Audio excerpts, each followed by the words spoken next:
దైవ మర్మములు. సహోదరుడు భక్తి సింగ్ గారి అనుభవంలో దేవుడు ఆయనకు బయలుపరిచిన దైవ మర్మములు. జూన్ 19. దేవుడు వెలుగై ఉన్నాడు, ఆయనందు చీకటి ఎంత మాత్రమును లేదు. మొదటి యోహాను 1:5. దేవుని దృష్టిలో ఏ విధమైన పాపమైనను సమానంగా ఘోరమైందే. ఒక చిన్న క్రిమి శరీరమంతటికి రోగమును తెప్పించగలదు. ఎట్టి పాపమైనను, చిన్నదైనను పెద్దదైనను, సులభంగా నాశనమును కలిగించును. మన పాపపు ఆలోచనలు, మాటలు, క్రియల వలన కలుగు నాశనము నుండి మనలో ప్రవేశించు దైవ వెలుగు మాత్రమే మనల్ని రక్షించగలదు. ఆ వెలుగే జీవము గల మన రక్షకుని మహిమ, శక్తి, సౌందర్యములను మనకు కనపరచును.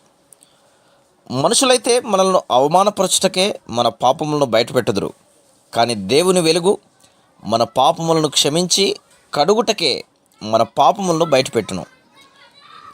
ఆయన మహిమను చూచుటకు మనము పర్వతములను ఎక్కనవసరం లేదు. మనం ఎచ్చట నుండి అయినను ఆయన మహిమా సౌందర్యములను చూడవచ్చు. దేవుని వాక్యమును మన ఆత్మయందు అంగీకరించినప్పుడు, దేవుని వెలుగు మనలో ప్రవేశించినప్పుడు ఇది సాధ్యమగును. ఈ దైవ వెలుగు నీలో ప్రవేశించవలననిచో మొట్టమొదటిగా పరిశుద్ధ గ్రంథంలోని ఆది కాండం నుండి ప్రకటన గ్రంథం వరకు నిజమైన దేవుని వాక్యమని నమ్మవలను.